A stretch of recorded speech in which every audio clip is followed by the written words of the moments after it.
Pagpapahayag mula sa aklat ni Propeta Ezekiel.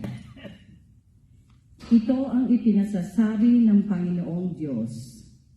Ako mismo ang maghahanap at mag-aalaga sa aking mga tupa.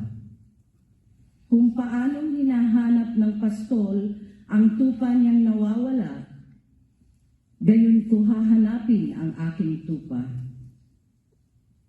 Kukunin ko sila saan man sila itinapon noong panahon ng kanilang kasamaan. Ako mismo ang magpapastol sa kanila at hahanap ng kanilang pahingahan.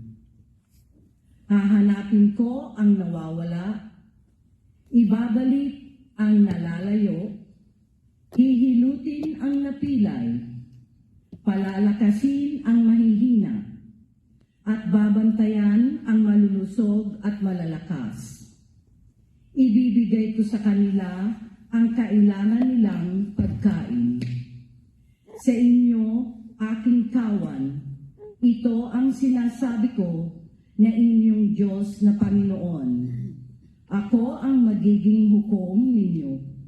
Pagbubukurin ko ang mabubuti't masasama, ang mga tupa at ang mga kambing. Mga kapatid, ito ang salita ng Diyos. Salamat.